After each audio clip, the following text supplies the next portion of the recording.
संतप्त मानस शांत हों, जिनके गुणों के गान में बेवर्धमान महान जिन विचरें हमारे ध्यान में। क्षमावाणी के संदर्भ में गांव-गांव में विद्वान लोग, मुनिराज लोग, संत लोग सभी को उसका स्वरूप समझा रहे हैं और सभी लोग एक दूसरे से क्षमा याचना करते हैं। लेकिन जैन आगम में, जैन शास्त्रों में इसका क्या स्वरूप है, क्या रूप है, मैं वहीं से अपनी बात आरंभ करना चाहता हूँ, क्योंकि कितना कह पाऊँगा, कितना नहीं कह पाऊँगा, इसलिए मर्म की बात सबसे पहले करूँ। अभी बताया गया था कि जनागम में एक मूल गाथा आती है कि खामेमि सभ्य जीवा नाम सभ्य जीवा खमंतु में मित्ति में सभ्य भूदेषु वैरम मध्यम न केर्णवी।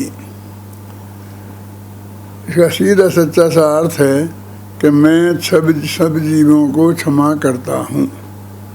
खामेमि सभ्य जीवा नाम, मैं सब जीवों को क्षमा करता हूँ।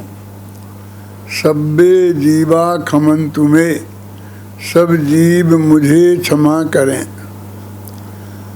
मित्ति में सभ्य भूदेषु, मेरी सभी जीवों से मित्रता हो। वैरम मध्यम न केर्णवी, मैं किसी से भी बैर विरोध नहीं चाहता। बिल्कुल सीधी सरल सहज भाषा में बात है कि जिसका वास्तव में हिंदी बता दी पर्याप्त है। गाथा में 4 वाक्य हैं और 4 वाक्यों में सीधा सच्चा अर्थ है कि मैं सब जीवों से माफ़ करता हूँ, सब जीव मुझे माफ़ करें, मेरी सब जीवों से मित्रता हो और बैर किसी से ना हो। गंभीरता की बात ये है कि आचार्य देव एक कह रहे हैं कि मैं सब जीवों को माफ़ करता हूँ और हम प्रत्येक से बोलते हैं कि सब जीव मुझे माफ़ करें। एक दूसरे के वचन ही उल्टे हैं। वे कहते हैं मैं सब जीवों को माफ़ करता हूँ और हम कहते हैं सब जीव मुझे माफ़ करें।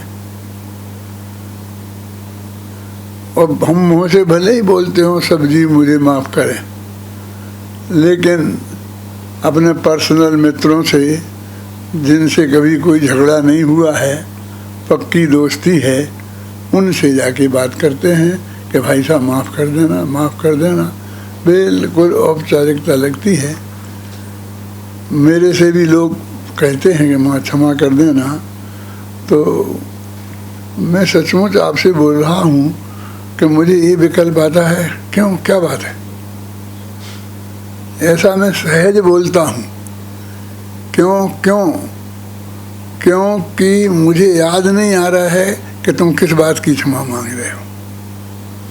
बताओ क्या बात है। 12 मासी तो अपने ऐसा करते नहीं है ना। तब वो कहता आज क्षमा वाणी है, तो मैं समझ जाता हूँ कि आज क्षमा वाणी है और उस दिन ये नेग होता है, एक दूसरे से क्षमा करना ऐसा कहा जाता है ना। इसलिए ये बोल रहे हैं। कोई ऐसी कुछ बात ऐसी कुछ नहीं है। वो कहते मेरी क्या बात है? नहीं कुछ नहीं। तो फिर क्यों ये क्षमा क्या को मांग रहे? अरे आज क्षमा वाणी है ना। अच्छा मुझे पता नहीं था, सचमुच भूल जाता हूँ और इसलिए मैं ऐसा बोलता हूँ। मेरे कहने का आशय ये है कि ये अपना जो धर्म है, 10 धर्मों की आराधना से जो हमारे हृदय में एक पवित्रता उत्पन्न हुई है, उसके प्रतिफलन में ये क्षमा वाणी पर्व मनाया जाता है। तो उनमें उत्तम क्षमा पहला है और उसी के नाम पर इसमें नाम क्षमा वाणी रखा है। अकेले क्रोध का त्याग ही के लिए हमने क्षमा वाणी नहीं मनाते, बल्कि क्रोध, मान, माया आदि सभी विकारी भावों के अभाव के स्वरूप जो उत्तम समाधि धर्म हमारे अंदर में प्रकट होते हैं, उसका ये प्रतिफलन है कि मैं सब जीवों को माफ़ करता हूँ। वो कहते हैं पहले, सबसे पहले मैं माफ़ करता हूँ। वो कहते हैं माफ़ी मांगने के पहले मैं माफ़ करता हूँ। जब तक मैं माफ़ नहीं करूँगा और तुम्हारे प्रति हृदय में बैर विरोध रखूँगा तो मुझे माफ़ी मांगने का अधिकार नहीं है, और आप क्यों माफ़ करेंगे?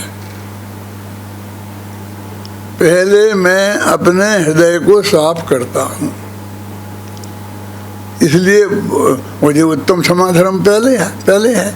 क्षमा उसका नाम ही है क्षमा पर्व, लेकिन धीरे धीरे उसे हम क्षमा वाणी हमने क्षमापना कर दिया, वो क्षमा मांगने का पर्व कर दिया है। ये क्षमा करने का पर्व है, क्योंकि क्षमा करने से धर्म आरंभ होते हैं। ये पहली बात तो ये, और दूसरी बात ये कि सब जीवानाम, सब जीवों को मैं क्षमा करता हूँ। किसी ने आपसे माफ़ी मांगी ही नहीं और आप कह रहे मैं क्षमा करता हूँ।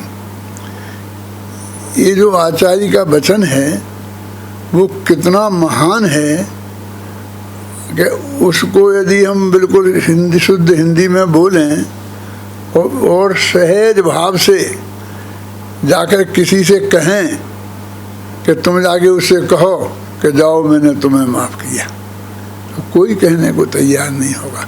किसी के मन में ऐसा विकल्प नहीं आता है और हंसता है वो।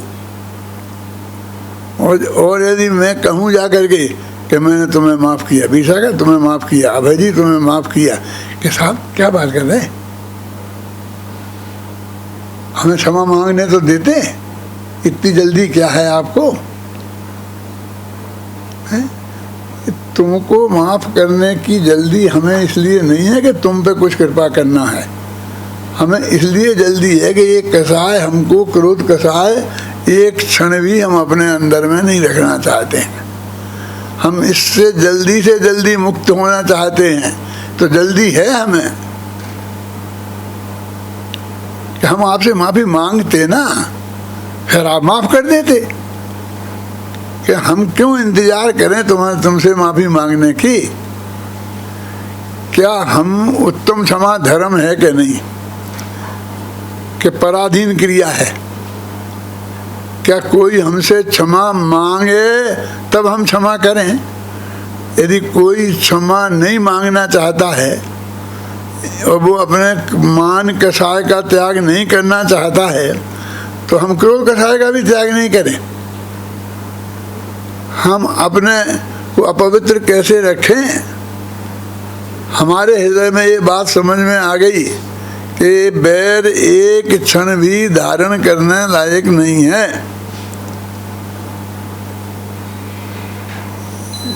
जैसे आग है ना, आग है, मतलब उसको संभाल कर जेब में रखना, ऐसा है एक क्रोध रूपी आग को संभाल कर अपनी जेब में रखना। वो उससे संभाल के नहीं रखी जाएगी, वो जो अंदर जलाने का काम शुरू करेगी, प्रति समय जलाने का काम करेगी ना। इसलिए वो कहते नहीं, मैं सब जीवों को माफ़ करता हूँ। सब जीव, उनने ये नहीं लिखा कि मैं सब जैनियों को माफ़ करता हूँ, मैं सब मनुष्यों को माफ़ करता हूँ, सब मुमुक्षुओं को माफ़ करता हूँ। क्या? उनने तो कहा मैं सब जीवों को माफ़ करता हूँ, कि सब जीव आपसे कहाँ माफ़ी मांगे? ये चलो मुमुक्षु तो आ भी नहीं, तो पहले आप मांग लोगे तो वो बाद में मांग लेगा क्या? लेकिन ये जो सारे जीव, एक इंद्री, दो इंद्री, तीन इंद्री, ये तो आपसे कभी माफ़ी मांगने वाले नहीं हैं। और जरा शुद्ध शब्दों में कहूँ तो माफ करने वाले भी नहीं हैं। विक्रोध त्यागेंगे 23 कैसाएं होती हैं एक इंद्रिय जीव को, और उनका छोड़ने का कोई काम नहीं है।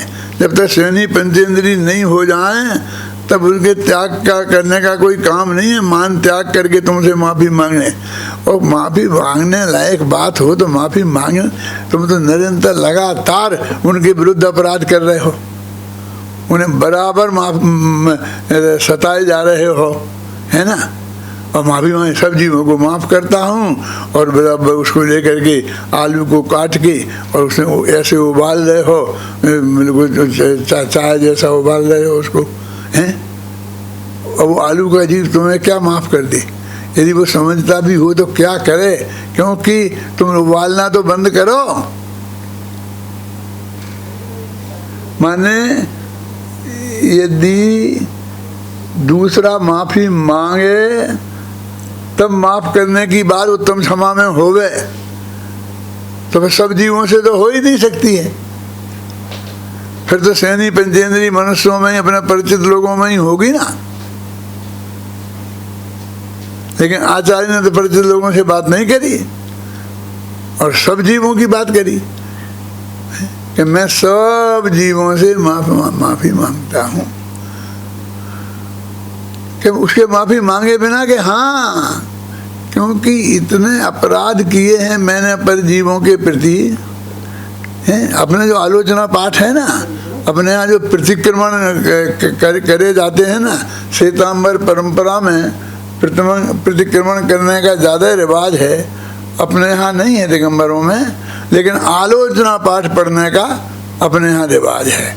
और वो बेचारे महिलाओं के जुम में पड़ गया है कि समझ ले जैसे हम आलोचना पाठ पढ़ें तो महिलाएं पढ़ती हैं तो हम महिलाएं कहलाएंगे। हम महिलाओं वाला काम कर रहे हैं, हम रोटी बना रहे हैं, चक्की पीस रहे हैं, ऐसा लगता है, क्योंकि ये आलोचना पाठ तो महिलाओं के पढ़ने का काम है। और हमारे लिखने वालों ने भी, माफ़ कर देना, ये आलोचना नहीं कर रहा हूँ, लेकिन विचार करता हूँ कि झाड़ू ले जाएगा बुहारी। अब झाड़ू महिलाएं ही झाड़ू लेके जाएगा बुहारती है, पर वही बातें ज़्यादा लिखी हैं जो महिलाएं करती हैं, जैसे उनने महिलाओं के लिए ही वो बनाया हो।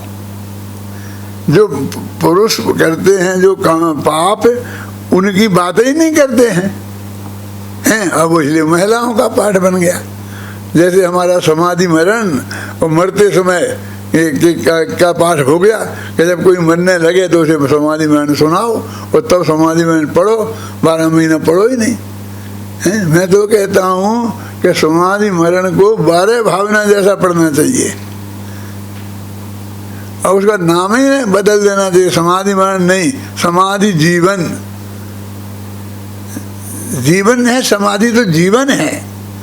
तो वो कहते हैं अपने यहाँ जो प्रतिक्रमण है श्वेतांबरों में पढ़ा जाता है, तो वो यही तो बताते हैं, 1 इंद्रिय के, 2 इंद्रिय की, 3 इंद्रिय के, 4 इंद्रिय के जीवों को मैंने प्राण को, तो रोज ही नहीं क्षमा वाणी होती है कि नहीं?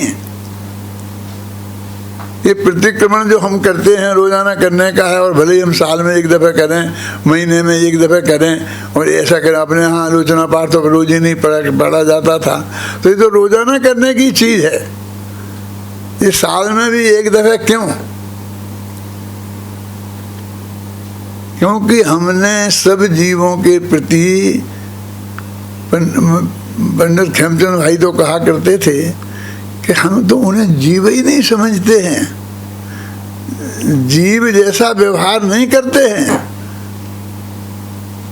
मैं थोड़ा सा आपको परीक्षा करके बताऊं, 1-2 इंद्रिय जीव को मैं अपने इस गद्दी पे रखूं और जैनी के किसी बच्चे से कहूं कि बेटा इसे तू मार देगा तो 5 रुपये दूंगा।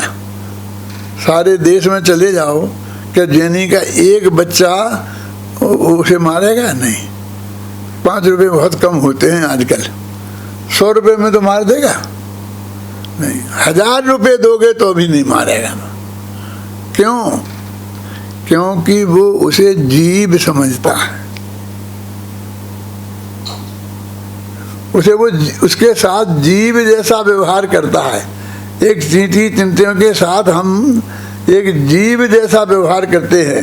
कितना बचा पाते हैं कितना नहीं बचा पाते हैं ये बाद की बात है, लेकिन जीव तो समझते हैं। लेकिन एक इंद्रिय पदार्थों में आलू के साथ अथवा और जो एक इंद्रिय पदार्थ जो समझ लीजिए हरी सब्जी है जो आप रोजाना खाते भी हैं और चतुर्दशी को नहीं खाते हैं, तो चतुर्दशी को क्यों नहीं खाते हैं?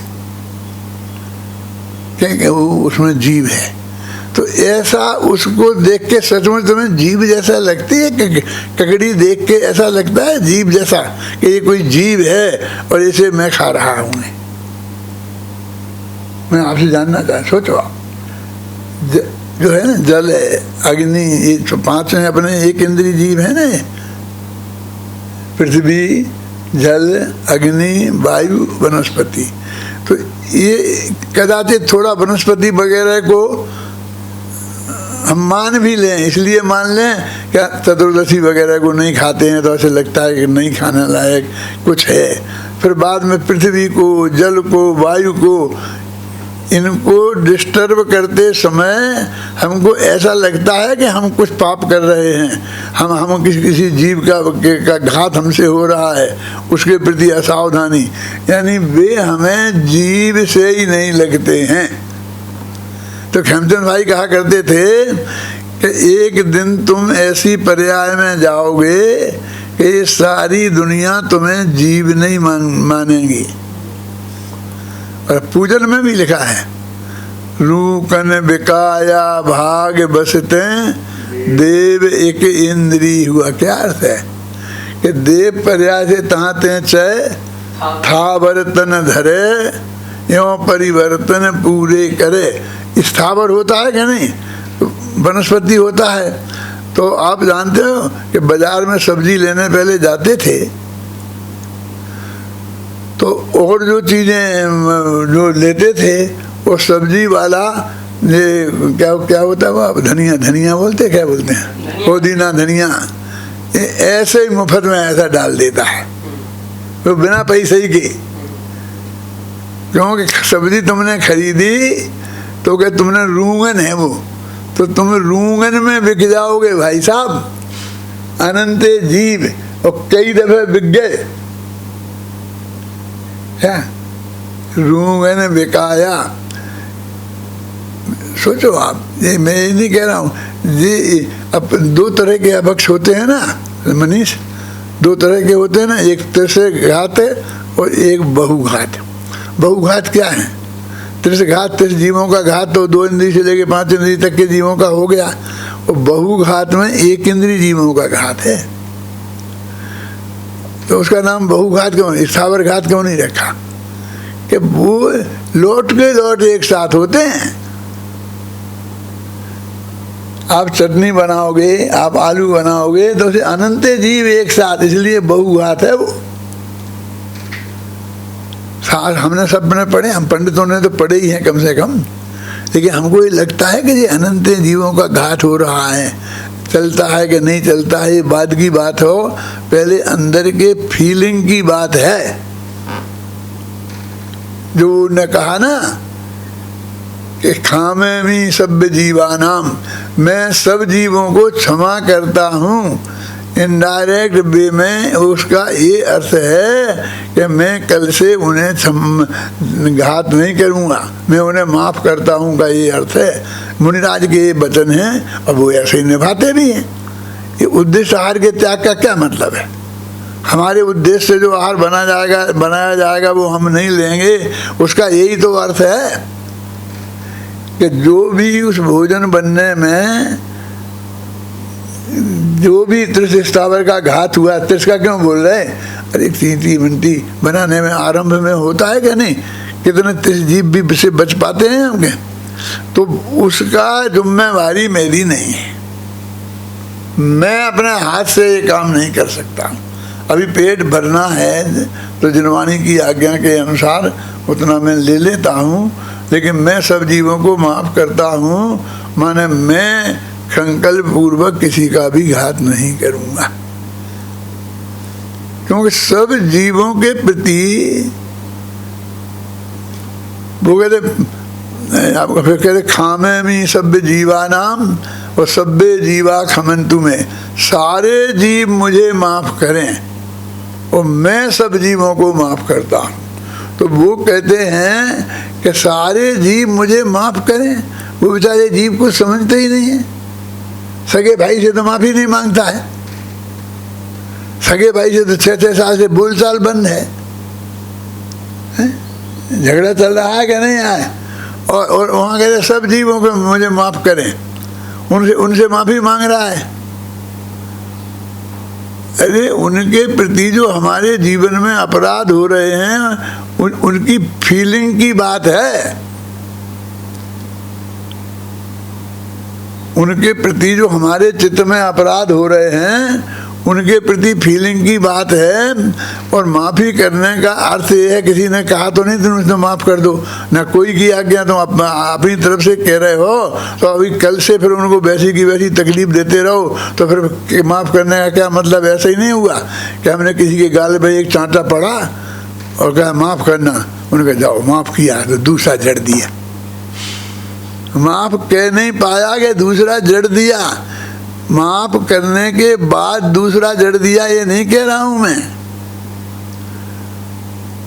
हमारी परिणति कैसी है ना,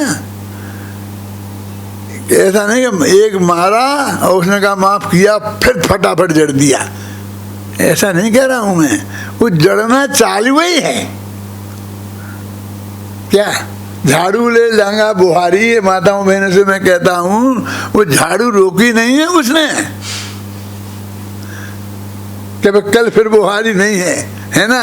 और नदियों में चीर धुआए तो धमाधम डंडा माल चालू है और बोले जाए नदियों में चीर धुआए।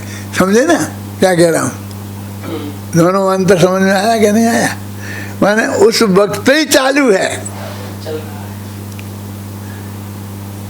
इससे ये कहने नहीं चाहता कि तुमने छोड़ा नहीं, मैं ये कहना चाहता हूँ कि तुम्हें ये फीलिंग ही नहीं हो रही कि तुम क्या कह रहे हो। वो जो शब्द तुम मुँह से निकल रहे हैं उसका क्या भाव है, ऐसे बिल्कुल हो गए हैं हम। जब हम माफ़ी मांगने की बात करते हैं तो माफ़ी मांगने का क्या अर्थ होता है वो हमारी समझ में नहीं आता। आए तो हम मांगे ही नहीं। सचमुच यदि आ जाए और मेरे से कोई कहे कि साहब आपको उनसे माफ़ी मांगना चाहिए, फलाना भाई से किसी का नाम ले दो, समझे ना, तो मैं क्यों मालूम क्या बात है, मैं काय की माफ़ी मांगूँ? मैं नहीं मांगूँगा। एक्चुअल जहाँ माफ़ी मांगने की बात होती है वहाँ हम कहाँ तैयार हैं। ये तो जहाँ बिल्कुल ज़रूरत नहीं है हम तो वहीं मांगते हैं।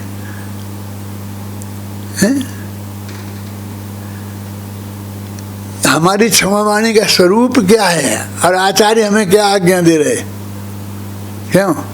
हमारी क्षमावाणी का स्वरूप तो ये है, मैंने अपनी किताब में एक उदाहरण लिखा है कि 2 भाई थे, पैसे वाले थे, नेता थे, शक्तिशाली थे, सारी समाज के नेता थे। अब उनमें आपस में झगड़ा हो गया, एक दूसरे से बोलचाल बंद हो गई, तो समाज के 2 टुकड़े हो गए। यदि वो घर के ही नेता होते तो घर के 2 टुकड़े होते। साधारण आदमी 2 भाई आपस में लड़ते हैं ना वीर सागर, तो एक घर के 2 टुकड़े होते हैं, घर के बीच में दीवार बनती है। मुझे आज भी याद है कि जितनी सामाजिक फिल्में मैं देखता हूँ मुझे रोते ही रोते देखनी पड़ती हैं। सबसे पहले मैंने घर में बीच घर में आंगन समझते हो, दीवार उठते देखी थी। तो मैं पूरी फिल्म देखते वक्त 10 वर्ष की उम्र में रोता रहा था और वो दृश्य मेरे आँख में आज भी उतना ही स्पष्ट दिखता है। तब तो पैसा दिए होंगे टिकट की, और आज बिना पैसा दिए रोजीना देख देता हूँ मैं। वो दीवार उठी थी छाती चल रही हो, तो वे गरीब आदमी थे ना, तो उनका तो घर बटता है। लेकिन ये पैसे वाले होते हैं, बड़े लोग होते हैं, तो उनसे समाज बटता है पूरा। ये नेता होंगे तो इनसे देश बटेगा, हैं? कांग्रेस के 2 टुकड़े होंगे तो सारा देश बटेगा, भारतीय जनता पार्टी के 2 टुकड़े होंगे तो सारा देश बटेगा, समझ गए ना। दोनों भाइयों में बट गए, समाज में 2 हो गए। अब समाज में जितने विकास के काम थे वो सब ठप हो गए। मैंने आप कुछ भी कहो, मैं एक कहानी लिखी है, एक सेठ की और एक पंडित जी की, क्या नाम है उसका, जरा सा अविवेक शायद है ना, कि जरा सा अविवेक समाज के 2 टुकड़े हो गए। अब समाज बड़े परेशान, जो विकास के काम रुक गए और सब तरह समाज में सब मंदिरों के 2 टुकड़े होने लग गए और मंदिरों में भी दीवारें खींचने लग गई और नए नए मंदिर बनने लग गए।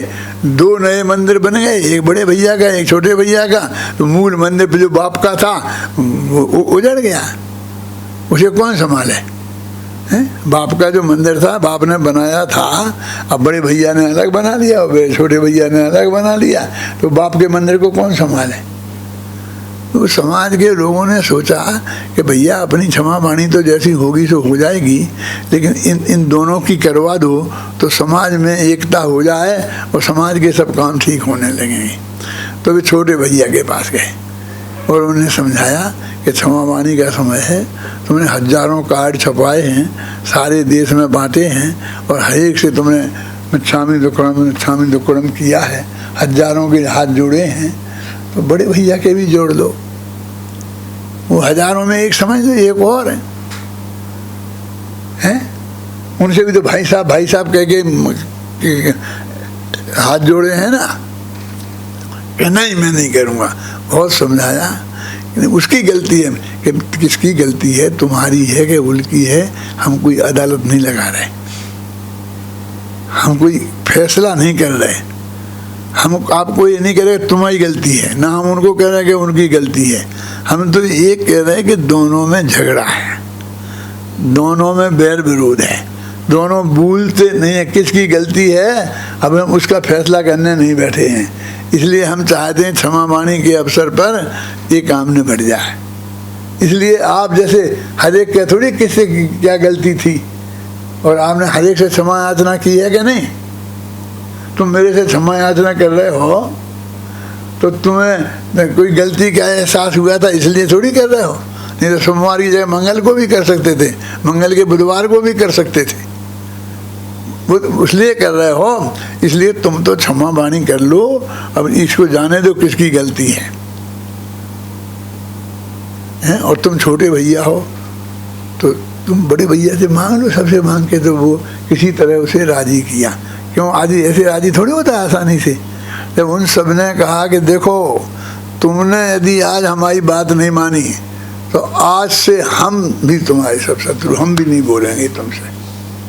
अब उसने कहा नेतागिरी खत्म, ये सब मेरे अनुयायी अलग हो गए मेरे से, तो फिर नेतागिरी पे चलेगी काहे पे।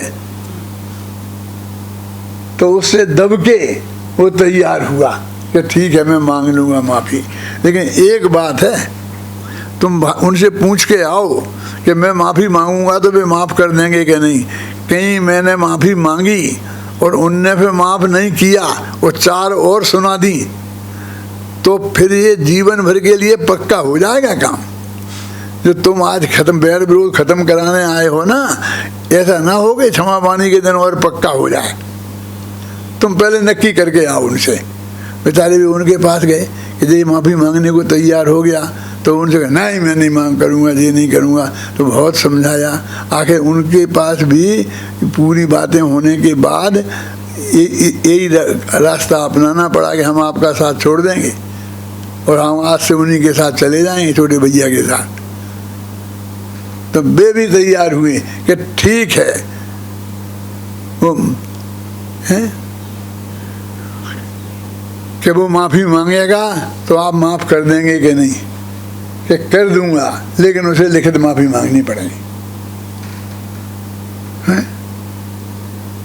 कि साहब माफ़ी में लिखित का क्या काम है, कोई लेन देन थोड़ी है कि कोई बाद में दावा करना कि तुमने नहीं माना। तो इसमें लिखित का क्या काम है कि नहीं मैं तो लिखित मांगूंगा। उनके छोटे भैया के पास गए कि जब हम मांगने को तैयार ही हैं तो लिखित मांग लेंगे, क्या फ़र्क पड़ता है। तो उनसे कहा नहीं लिखित तो नहीं मांगू मैं, कि आपने इतनी लिखित माफियाँ मांगी हैं, हजारों कार्ड छाप के और भेजे हैं सबको, इन लाखों लोगों से। अरे अब मैं क्या बताऊं, चपरासियों से भी कार्ड भेजे ना सबको, उनसे लिखित माफी मांगने में आपको कुछ नहीं हुआ हैं? और आप यही भाई से मांगने में दिक्कत है हैं?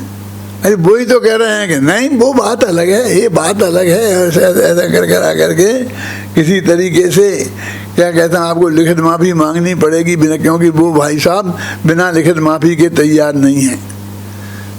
तो इसने कहा लिखित मांगे, तैयार किया मैटर। सब पढ़े लिखे होशियार आदमी है ना। कहाँ से शुरू किया?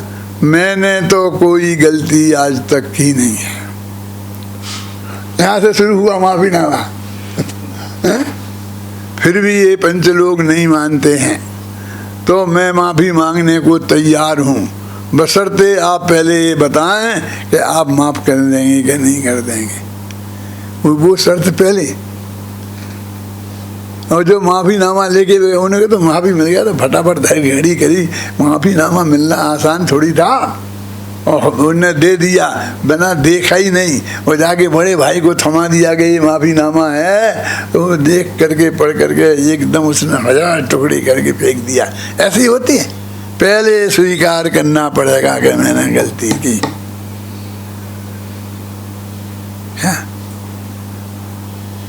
क्या करें? वो फिर उनके पास पहुंच गए, वो तैयार न वो तैयार हैं। आखिर कहा कि कोई ऐसा मैटर बनाओ कि छोटे भाई को लगे कि मैंने माफ़ी मांगी ही नहीं, और बड़े भाई को लगाया कि इसने माफ़ी मांग ली। तो कोई होशियार पंडित बुलाया वीर सागर जैसा, और ऐसी भाषा बनाओ कि दोनों को ऐसा लगे। जो इसके बहुत होशियार लोग होते हैं ना, उनने ऐसी भाषा बना दी तैयार कि दोनों का काम बन जाए। तो फिर इस बात पर मामला बिगड़ गया कि माफ़ीनामा का जो काम होगा ये कहाँ होगा? छोटे भाई के घर के बड़े भाई के घर। अरे मैं उसके घर जाऊंगा ही नहीं, इस भव में तो उसके घर जाऊंगा ही नहीं। उसने मुझे घर से निकाल दिया, मैं नहीं जाऊंगा। वो उसके घर जाने को तैयार नहीं, और वो उस घर के घर जाने को तैयार नहीं। अब क्या करें बोलो आप? जब एक दूसरे के घर जीवन में नहीं जाएंगे, प्रतिज्ञा है, तो फिर क्या का माफ़ीनामा? कैसी माफ़ी कि हो जाए, ये जाए चाहे नहीं जाए, अपन को क्या लेना देना है? इनके पास बड़े बड़े घर हैं, ये ना जाए क्या? और इनके पास बहुत घर हैं जाने के लिए, और बहुत लोग इनके घर आते हैं। जी उनके घर न जाए, इनके घर न जाए, अपन को क्या फर्क पड़ता है? लेकिन माफ़ी मांगने को तो तैयार हैं कि माफ़ीनामा का काम कहाँ होगा? ये महावीर भवन क्या काम आएगा? अपन ने महावीर भवन बनाया है ना, जब कोई पंडित आता है तो उसका प्रवचन होता है, कोई शादी विवाह होते हैं तो करते हैं, कोई मरण जीवन होता है तो करते हैं। तो मंदिर में ये कार्यक्रम, माने महावीर भवन में ये कार्यक्रम संपन्न किया जाएगा। इस तरह यदि कोई क्षमा वाणी संपन्न भी हो गई तो वो क्या निहाल करेगी असली व्यक्ति से, जिससे क्षमा मांगने की जरूरत है। इतने प्रयत्नों के बाद भी कहाँ सफलता मिलती है? हमारे आचार्यों का आदर्श तो ये था, कोई शर्त नहीं, कोई छोटा नहीं, कोई बड़ा नहीं, सब जीव एक इंद्री से लेके पंचेंद्री तक, है ना, चपरासी से लेके बड़े आदमी तक, सब जीवों को मैं माफ करता हूँ। माने मेरी कोई शर्त नहीं है कि तू माफी मांगेगा तब माफ करूँगा। ये पहली घोषणा का अर्थ ये है कि माफ करने के लिए माफी मांगने की कोई शर्त नहीं है। क्षमा वाणी दुतरफी क्रिया नहीं है। यदि मेरे हृदय में क्षमा भाव प्रकट हो गया है, माने क्रोध का अभाव, माने बैर का अभाव हो गया है, तो सामने वाला क्षमा मांगे चाहे न मांगे, मैं उस क्रोध को त्याग नहीं सकता हूँ। कि कमठ के अधीन था पार्थनाथ का जीव, तो वे मोक्ष ही नहीं जा पाते। कमठ तो माफी मांगने वाला नहीं था इतनी आसानी से। हमें तो ऐसा लगता है कि बाहुबली को केवल ज्ञान होने के लिए भरत माफी मांगेगा जब होगा। मेरे को ये स्वीकार नहीं हुआ, ऐसा हो ही नहीं सकता। इतना क्रोध, इतना क्रोध। साधारण मुनिराज कहते हैं खामे में सभ्य जीवानाम, और वे कहें कि जो वो आगे माफी मांगेगा वो मांगते ही हो गया, गजब हो गया। इतना सस्ता मोक्ष का मार्ग है तो इस क्षमावाणी के दिन सैकड़ों को केवल ज्ञान हो जाता। इनने मांगे ना एक दूसरे से, फिर क्यों नहीं हुआ आप बताइए। लोग कहते ऐसे बोलते हैं कि जैसे कोई दूसरा कारण हम बता ही नहीं सकते हैं। मैंने कहा हम बताएं? हाँ बताओ आप। तुम पहले ये बताओ कि उनके बाप को 1000 वर्ष तक क्यों नहीं हुआ? वे किसकी जमीन पे खड़े थे? तुम बताओ कि उनके जो गणधर थे ऋषभसेन, उनको एक कोड़ा कोड़ी पूरब तक क्यों नहीं हुआ? इतने लोग हैं, उनका तुम्हें किसी को ध्यान नहीं आता। अब एक बरस क्या होता है? अरबों वर्ष की आयु वालों के लिए एक बरस क्या होता है? हमारे तुम्हारे सांस लेने जैसा है। और तुम्हें इतनी घबराहट हो गई कि क्यों नहीं हुआ, क्यों नहीं हुआ, ये क्यों नहीं हुआ बताओ। ऐसे हम जो बंदूक रखते हो छाती पे, जैसे हम बता ही नहीं सकते। अरे शास्त्र में लिखा, बच्चे जानते हैं कि लगातार अंतर मुहूर्त तक शुद्धोपयोग नहीं हुआ, इसलिए नहीं हुआ। कैसे हो गया? कोई भरत मरत नहीं आया, उनको लगातार अंतर मुहूर्त तक बेस्तर हो गए तो हो गया। इतनी सीधी सच्ची बात, और जबरदस्ती उसको इतना बड़ा तूल खड़ा कर दिया।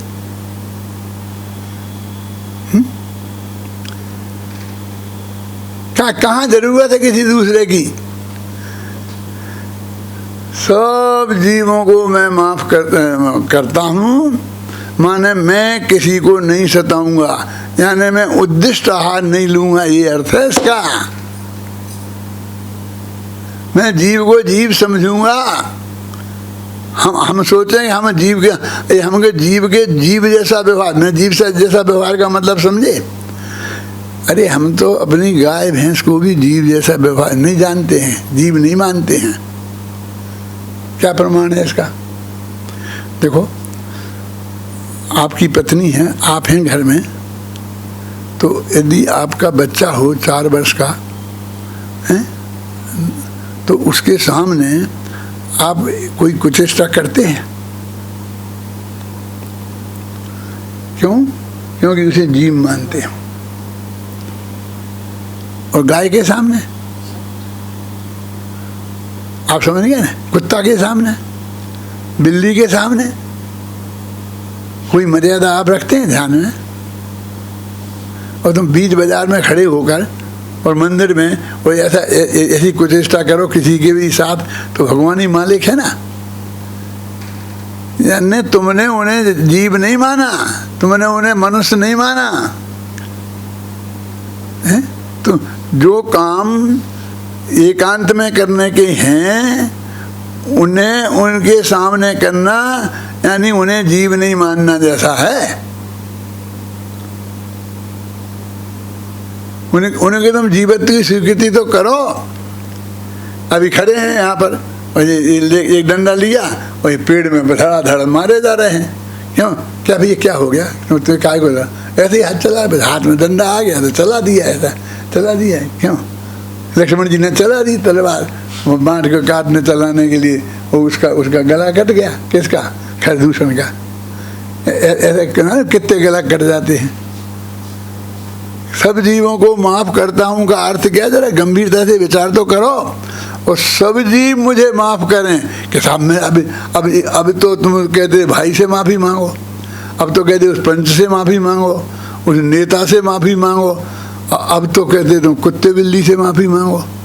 लेकिन तुमने कुत्ते बिल्ली के प्रति कम अपराध किए हैं क्या? तुमने मक्खी मच्छर के प्रति कम अपराध किए हैं क्या? तुम्हें मच्छी मच्छरों से माफी मांगने की जरूरत नहीं है। एक मच्छर ने तुम्हें काट खाया, सुनना, मच्छर ने तुम्हारा खून के, मैंने कहा भाई क्यों, तुम धड़ाधड़ उसे तुमने मार दिया। क्यों मारा? क्यों? उसने मुझे काटा, उसने मेरा खून पिया। अच्छा अच्छा, खून पिया है तो मारना ही चाहिए था। कितना खून पिया भाई साहब? उस मच्छर ने आपका कितना खून पिया? उसके पेट में जगह कितनी है? एक बूंद भी खून नहीं पिया, एक बूंद की भी 100वां हिस्सा खून पिया है। वो बेचारा क्या करता?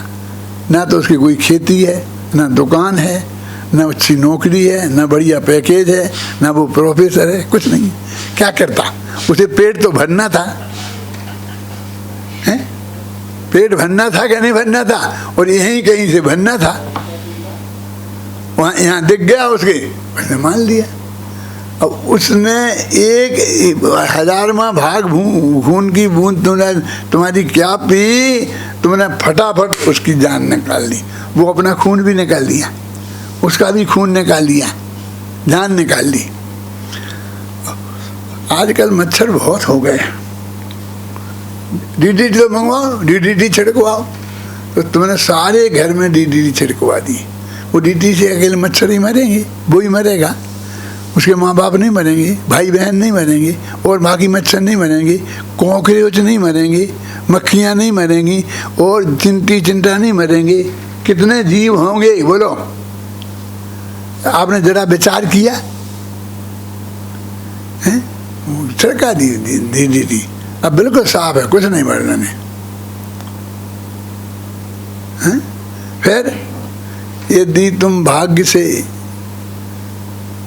म्यूनिसिपैलिटी के अध्यक्ष होते तो पूरी बंबई में छिड़कवा देते डीडीटी। क्या मोटा नहीं? एक मच्छर नहीं रहना चाहिए बंबई में।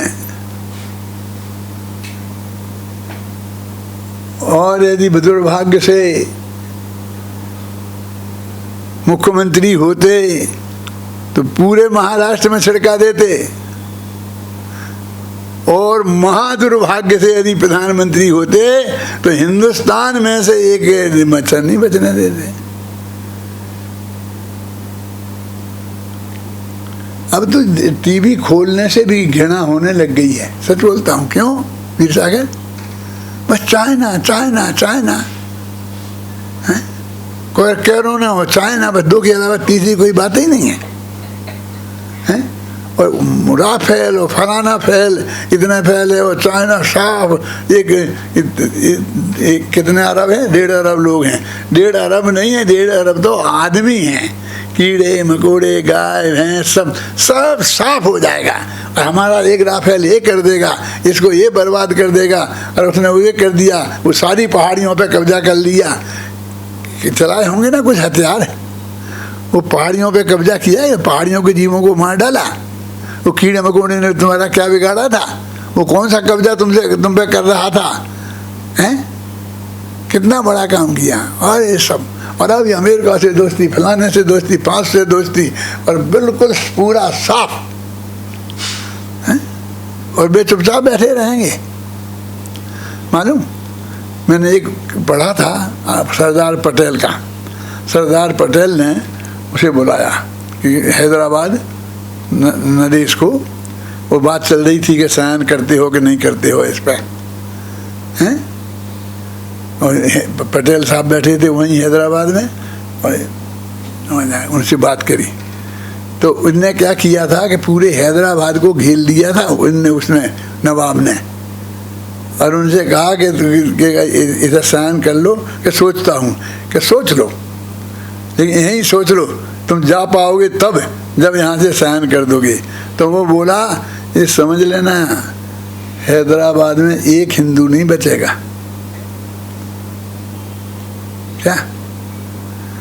पटेल से कहा उसने, हम पटेल की बहादुरी, उनकी बहादुरी गिनाते हैं कि एक नहीं बचेगा हिंदू। तो उन्होंने कहा हम ऐसे हाथ पैर बांधे बैठे रहेंगे?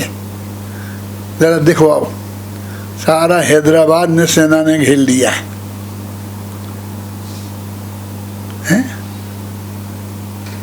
भी हिंदू बचेंगे कि नहीं बचेंगे, तुम अब सोचो कि तुम बचोगे कि नहीं, और तुम्हारे मुसलमान बचेंगे कि नहीं। करते हो साइन कि नहीं? और हम में से बड़ी वीरता के साथ यदि पटेल होते प्रधानमंत्री तो आज कश्मीर का ऐसा नहीं होता, फलाना नहीं होता, फलाना। ये क्या है, ये कितनी हिंसा हिंसा हिंसा हिंसा की बात करते हो हैं? और आप लोग, हम जैनी भी ऐसे उत्साहित होते हैं। मैं ये नहीं कहता हूँ कि वो चाइना से सरेंडर कर दो, पाकिस्तान से सरेंडर कर दो। मैं तो ये कहता हूँ कि इस हिंसा निंदी रौद्र ध्यान क्यों करते हो? तुम्हारे हाथ में कुछ नहीं है, तुम्हें कुछ नहीं करना है, चुपचाप यहाँ अपने घर में बैठे हो, लेना नहीं देना नहीं। क्या तुम्हें दुख होना चाहिए ना कि यदि होगा तो कितनी हिंसा हो जाएगी, कितने से बर्बाद हो जाएगा, हैं? हिंदुस्तान बर्बाद हो जाएगा, इसका भी दुख होना चाहिए, और पाकिस्तान बर्बाद हो जाएगा, इसका भी दुख होना चाहिए, और चाइनीज मर जाएंगे, क्योंकि तुम्हें जीव की हिंसा के प्रति नहीं है। खामे में सब जीवा नाम, मैं कहते खामे में सब चीना नाम। तो चीनियों को माफ कर दो ना, लाखों चीनी जीव जंतु सब जिनका कुछ भी अपराध नहीं होगा, ऐसे होंगे वहां के नहीं होंगे। खामे में सब जीवा नाम का अर्थ शांति जी क्या है, समझ में आए ना? और सब जीव मुझे माफ कर, इतने इतने अपराध उनके प्रति किए हैं, कर रहे हो, करने की प्लानिंग कर रहे हो, हैं? ये हमारे चित्त में से ना। देखो मैं एक सच्ची घटना बताता हूँ। ये बिदसा गांव था ना, वहाँ पर एक नंद किशोर वकील थे, नाम सुना होगा तुम लोगों ने, हैं? तो वे म्यूनिसिपैलिटी के अध्यक्ष बन गए, और उनके पास आया वो कि इस पर साइन कर दो साहब ऑर्डर पे, काय पे, कि सारे बिदसा में डीडीटी छिड़कवानी है। उन्होंने कहा मैं तो नहीं करूँगा साइन, कि साहब वो तो अध्यक्ष के बिना साइन के तो होती नहीं, आज तक छिड़की नहीं गई, तो साइन तो आपको करने पड़ेंगे, नहीं तो सब इतना हो जाएगी, हैं? नहीं करोगे तो नहीं। तो उन्होंने इस्तीफा लिखा वहीं, और इस्तीफा उसे दे दिया कि जाके दे देना, मैं नहीं करूँगा, और दूसरा बन जाए, वो जो करना हो करे। वो बिल्कुल ऐसे हमारे ऐसे दोस्त थे, बिल्कुल बहुत गरीबी है ना। अब तो बेचारे स्वर्गवास हो गया, उनके बच्चे बच्चे भी होंगे जैसे जो जहाँ हैं, लेकिन ऐसे भी लोग थे इस जैन समाज में। क्या लेना देना है हमें, हैं? हम सब गो हत्या के विरोधी इकट्ठा, किसी कोई एक गो गाय को कोई मारेगा तो हम उसको ऐसा कर देंगे, वहीं बाजार में ही मार देंगे, ये कर देंगे, वो कर देंगे। और अब जो कत्ल खाने खुल रहे हैं उस पर साइन कौन करता है, हैं? कौन साइन करता है? कैसे खुलते हैं? नहीं, क्यों खुलते जाते हैं नए नए, कहाँ से खुलते जाते हैं? मैं कोई राजनीतिक आदमी नहीं हूँ, मुझे कोई विरोध नहीं, मैं तो सिर्फ इसका अर्थ बता रहा हूँ कि खामे में सभ्य जीवा नाम और सभ्य जीवा खमन तुम्हें, सब जीव मेरे से मिट्टी में सभ्य भदेश, कि सारे जीव तुम, हमने उन जीवों के प्रति जो हमारे मन में भाव हुआ है, देखो होना तो वो ही है जो होना है, जो केवल ज्ञानी के ज्ञान में आया है, होना तो वो ही है।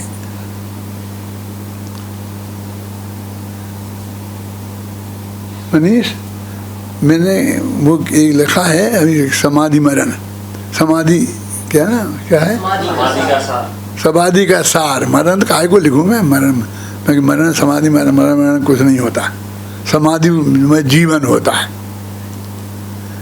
तो मैंने कल अभी शाम को एक दफे सुना, फिर मुझे इतना अच्छा लगा तो मैं दूसरी दफे, वो खत्म हुआ, वो बटन दबा दिया, तो दूसरी दफे सुना, फिर तीसरी दफे सुना।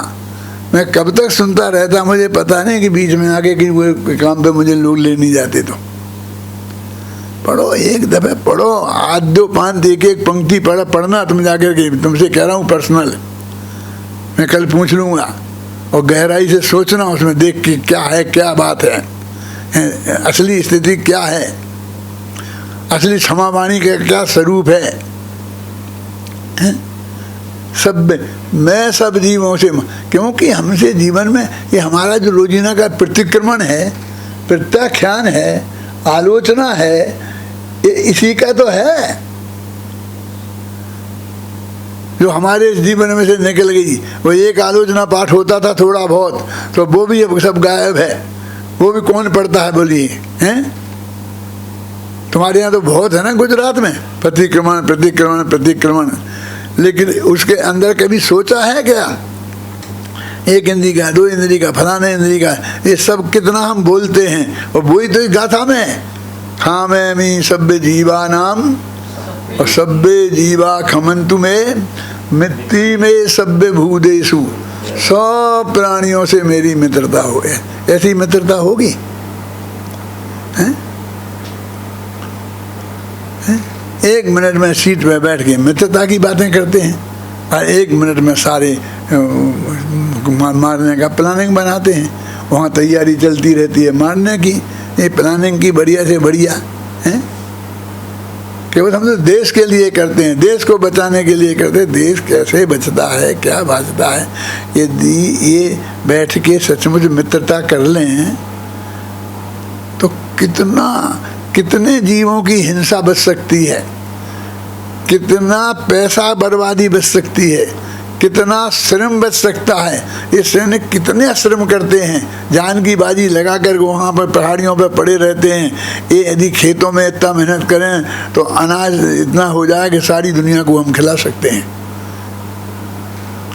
इतना बजट हो जाए जो इसमें लग जाए, और सारे विश्व का सारे देश में लग जाए तो क्या हो सकती है कल्पना। तो उस लौट के बाद बात सोचते ही नहीं। बेचारे नेहरू ने ये बात करी थी, थोड़ी मैत्री की बात करी थी सबसे, और इसलिए ज़्यादा हथियार भी नहीं बनाए थे, ये नहीं किए थे, तो सब हम हार गए थे। और आज उनको याद करते हैं कि उनने बर्बाद कर दिया था हमारे को, अब तो उन्हें बहुत आबाद कर दिया है।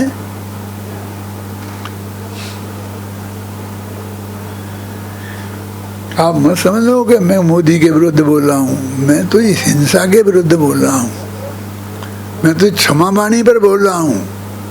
वो तो उदाहरण के तौर में कोई चीज आ जाए, कोई बड़ी बात नहीं है, ख्याल में आई ना? कि इसलिए इस सब की अनुमोदना, इस सब की अनुमोदना।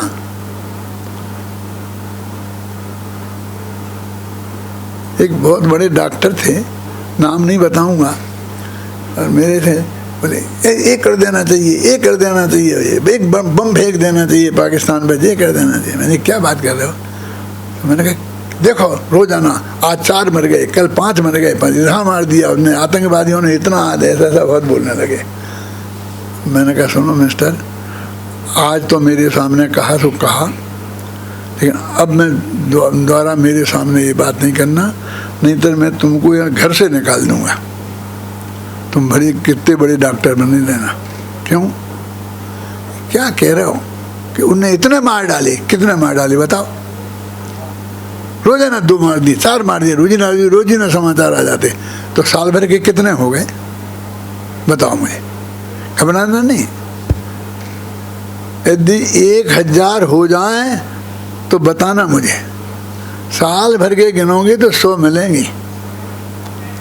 किसी ऐसे मार दिया ना कहीं किसी ने ऐसे, और उसके लिए तुम बम फेंकवा रहे, वो बम से कितने मरेंगे? और उनके पास भी तो बम है, फिर तुम्हारा क्या होगा?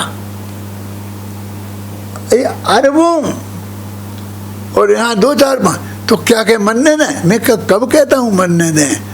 प्रेम से बात करो, निपटाओ, उसे बंद कराओ, और एक व्यक्तिगत को पकड़ो, मारो, जो भी करना है। नहीं माने तो वैसे करो, ये नहीं कहता हूँ मैं नहीं करो, लेकिन तुम यहाँ बैठे बैठे मुफ्त की अनुमोदना कर रहे हो। तुम जैनी हो, है? तुम जैनी हो, सोचो तुम ये व्यर्थ की अनुमोदना कितनी करते हो? इस गाथा का क्या अर्थ है? सबसे ऐसी मित्रता होती है, हैं? और अमेरिका से हमारी मित्रता होगी बहुत बढ़िया, हैं? अब रसिया से मित्रता हो जाएगी, हैं? इतनी सारी तैयारी हो गई और फिर कहीं दुर्भाग्य से चाइना से भी मित्रता हो गई तो क्या होगा? हैं? तो फिर क्या होगा? जब तुम इतने लोगों से मित्रता कर सकते हो, माने आधे विश्व से मित्रता कर सकते हो, क्यों? तुम 3.5 अरब लोगों से मित्रता कर सकते हो, तो 7 से क्यों नहीं कर सकते? उनसे भी कर लो। तुम्हें ही बता रहे हैं ना, आखिर बचने का मार्ग तो तुम्हें ही बता रहे हैं ना।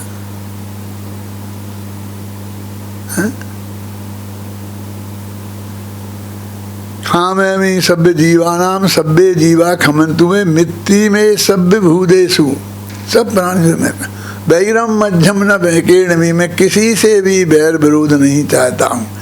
ऐसी अत्यंत पवित्र भावना का नाम ये क्षमा वाणी महोत्सव है। अब हम इस तरह ध्यान ही नहीं देते।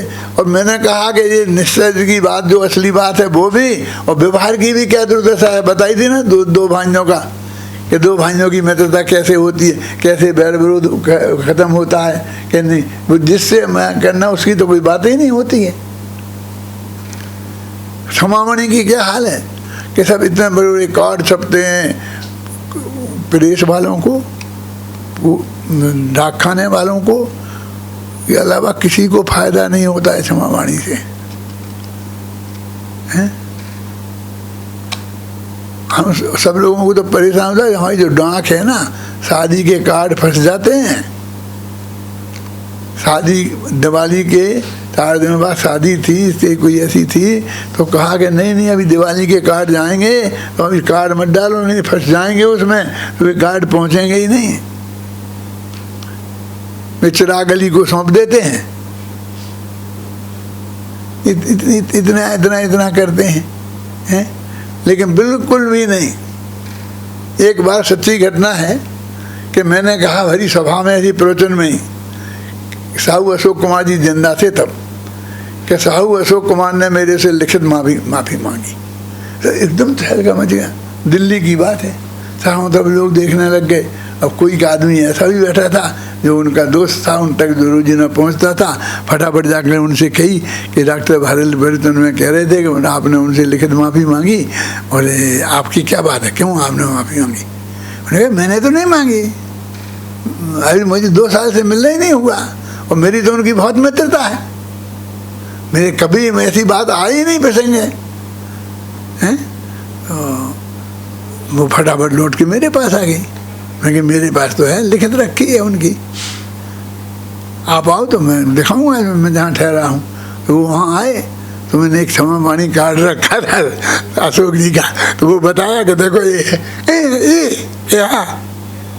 उनने जाके उनसे कहा अरे वो तो हमारे हजारों जाते हैं, मुनीम कुमार से भेज जाते हैं, उन्हें पता ही नहीं किसको, न भेजने वाले को पता है कि उसने किस किस को भेजा है, न जिनके पास गया है न उन्हें पता है। जिनके मुनीम कुमार से लोग भेज देते हैं, उनके पास एक लिस्ट होती है, जो शादी ब्याह के कार्ड जाते हैं, मरण वगैरह के बजाते हैं, दिवाली के कार्ड जाते हैं, उन्हीं को भी क्षमा वाणी कार्ड चले जाते हैं। उसमें 10-5 गालियाँ भी छप जाएँ तो चिंता करने की बात नहीं है, क्योंकि उसे कोई पढ़ेगा ही नहीं। क्यों? भेजने वाले ने कौन सी पढ़ी है, देखी नहीं है। कभी ऐसे देखेंगे, उन्हीं लोग इकट्ठे कर देंगे तो उसकी डिज़ाइन देखेंगे कि अगली साल मुझे कैसा कार्ड छपाना, वो दिखाई देंगे। ये मेरे बच्चे इधर ये शादी के कार्ड आते थे तो ऐसे करके 10-5 कार्ड छाँट के रख लेते थे। मैं कही ये क्या है, कुछ इनमें तुम्हें जाना है, इतने जगह जाओगे कि नहीं, अपने यहाँ कार्ड छपाएंगे तो एक कार्ड अच्छे, इसके लिए देख के कार्ड देख के रख लेते हैं। घर घर में जाके देखना, वो ही नहीं देखता उसमें क्या लिखा है। ऐसी क्षमा वाणी क्या निहाल करेगी? हैं? इतनी औपचारिकताएं, इतनी सभाएं, इतनी मीटिंगें, ये सब क्या हो रहा है? ये तमाशा नहीं हो रहा है? हैं? आचार्य का एक वाक्य पर्याप्त नहीं है। अरे हमारे यहाँ प्रतिक्रमण है, हमारे यहाँ आलोचना पाठ है, हमारे यहाँ ये असली अपराध हैं जो बिल्कुल निरपराध जीवी हैं। इनने हमारा कुछ नहीं बिगाड़ा, हमने इनके साथ इतना खराब व्यवहार किया, ख्याल में आई ना, उनकी बात ही नहीं। और बस ये के जो दोस्त हैं बस वो तो खम्मामी जी वो कहते पड़ते हैं, ऐसे करते हैं। ऐसी खम्मा मानी कोई नहीं है, हमें गंभीरता से विचार करना चाहिए वस्तु का स्वरूप क्या है। पूज्य गुरुदेव सिंह तो कहते थे ना कि मैंने तो कोई पर्याय दृष्टि से किसी को देखा हो तो तुम मुझे माफ़ कर देना। मैंने कहा ऐसा क्यों बोला गुरुदेव ने? अभी किसी ने बताया था, ये मनीष नहीं बताया होगा, किसी ने कहा था गुरुदेव श्री गुरुदेव। मैंने कहा गुरुदेव श्री ऐसी बात क्यों करते हैं? तो मेरी समझ में क्या आया मैं आपको बताता हूँ मनीष। मेरी समझ में क्या आया, क्योंकि उनने सोची कि क्षमा मांगना चाहिए। तो किससे मांगू? कोई बैर विरोध दिखाई नहीं दिया सामने, काय बात के लिए मांगू? मैंने क्या किया, किसी का क्या तकलीफ पहुंचाई? मैं तो बिल्कुल मीठी मीठी तत्व की बातें सुनाता हूँ, कोई किसी को गाली गुप्ता नहीं देता, कभी बोलता ही नहीं। उन्हें कोई समझ में ही नहीं आया काय की माफ़ी मांगू। तो उन्हें दिखाया गया हाँ कभी कभी मेरी पर्याय दृष्टि चली जाती है सामने वाले पे। मैं बच्चे को बोलता ए बेटा इधर आओ, फिर पर्याय दृष्टि से देखा तब तो उसे बेटा बोला इधर आओ। क्या ये बेटा इधर आओ इसके लिए माफी मांग रहे? मैंने पर्याय दृष्टि से देखने का मतलब यही नहीं कि मैं कोई खराब दृष्टि से देखा है। ये सब भगवान है, सब त्रिकाली ध्रुव हैं कि तूने एक कोई किसी का कुछ करता ही नहीं है, सब हरेक का अपने अपने अनुसार ही होता है। पुण्य पाप और केवल ज्ञान में सब झलक गया है। क्या किया, किसने किया, मैंने किया। मैं तो कहता हूँ ये भी क्यों क्या कि मैंने पर्याय दृष्टि से देखा होगा, वो पर्याय दृष्टि से देखना मेरी पर्याय की योग्यता होगी तो उसमें आया होगा। मैंने एक लाइन लिखी है इसमें 20 आकर, तो मैंने पढ़ लिया है, देख लिया है, फिर भी एक दफ़े और पढ़ना। क्या लिखी है कि यदि ऐसा विकल्प आ जाए काहे का कि ये विकल्प को रोकूं मैं, ऐसे दिलों को विकल्प आ जाए, कर तो सकता ही नहीं है, करता तो है ही नहीं, दूसरे पे कृपा दया तो कर सकता ही नहीं है। लेकिन यदि दया का विकल्प आ जाए तो क्या करना कि सोचना कि इसका भी मैं करता नहीं हूँ, आया है तो आ गया है, वो विकल्प भी आ जाए तो और भी आना, और तेरे पास है क्या कि भी भूमिका में आएंगे ही, घबराना नहीं। कि साहब में तो बहुत मुझे दया के मारने के भाव भी आ जाते हैं। अच्छा कोई बात नहीं है, घबरा क्या कह रहे, कोई बात नहीं है। उस कर्म के विरुद्ध थोड़ी आए हैं, तेरी भूमिका के विरुद्ध थोड़ी आए हैं। तुम्हारी प्रोफेसर नहीं होता और सत्संत हो गया होता तो जैसा भाव तेरे को नहीं आता, अब तुम प्रोफेसर है तो आएगा, इस पर्याय में रहेगा तो उस पर्याय की योग्यता संबंधी भाव आएंगे सुनिश्चित, वो भी कोई घबराने की बात नहीं है। और ऐसा आए तो आन दो, ऐसी निश्चिंताई की बात भी नहीं है। क्या कि नहीं आना चाहिए, कि ऐसा विकल्प आए तो बहुत अच्छा है, कि नहीं इस विकल्प की ज़रूरत नहीं है तो और अच्छा है। मेरे कहने का मतलब जो भी आएगा वो सब पहले से नक्की था, तेरा कोई बहुत बड़ा योगदान उसमें नहीं है, ऐसा सोचना।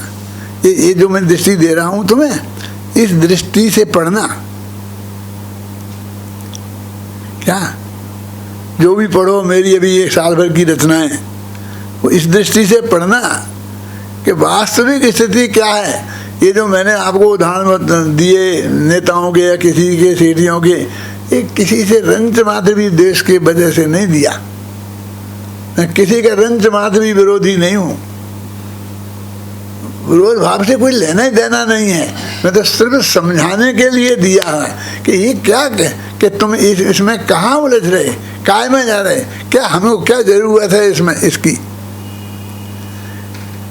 नहीं हम तो देश के कल्याण के लिए करते, देश के कल्याण इसमें होने वाला है? सबसे बड़ा हो गया ना सारी दुनिया में, सबसे बड़ा अमेरिका हो गया ना, तो उसका हो गया ना पूरा कल्याण। एक कोरोना को रोक लेता, सबसे ज्यादा वहां मरे। क्या है, किसके हाथ में क्या है बोलिए? कुछ नहीं है। इतना कर्तृत्व माथे पे उड़ रखा है और रंच मात्र भी कर्तृत्व नहीं है। और जो होना है वो ही होना नक्की है, बिल्कुल निश्चिंताई से। मैं तो यही कहा कि कोरोना कायम रहे, कोरोना में जीव नहीं मरते रहे। ये जो क्या बोलते, क्या होता, लॉकडाउन कायम रहे। ये दुनिया का थोड़ा परिग्रह कम हो जाए, थोड़ा धंधा पानी कम हो जाए, और विचार करें, चिंतन करें, पढ़ने को, पढ़ाने को, सोचने को मौका मिले, स्वाध्याय करने को मौका मिले, समझे ना। हम तो कोई मरने वाले नहीं हैं, तनख्वाहें बंद हो जाएं तो भी जिंदा रहेंगे, जिंदगी निकल जाएगी, बिल्कुल परवाह नहीं करना। और एक वस्तु के स्वरूप पर असली स्थिति क्या है, यही सच्ची क्षमा वाणी है। अपने को क्षमा करने का मतलब क्या है कि इन विकल्पों से अपने को पार कर लेना, इसका नाम क्षमा करना है। और कुछ क्षमा नहीं करना है, व्यर्थ के विकल्पों में अपनों को नहीं उलझाना, एकदम शांति शांति शांति शांति रहना। वही समाधिमय जीवन है, वही समाधि की मरण है, वही ये क्षमा वाणी है, वही सब कुछ है। उत्तम हृदय है। सभी लोग सच्ची क्षमा भाव को धारण करके परम पवित्र हो गए। इस भावना से मैं अपनी बात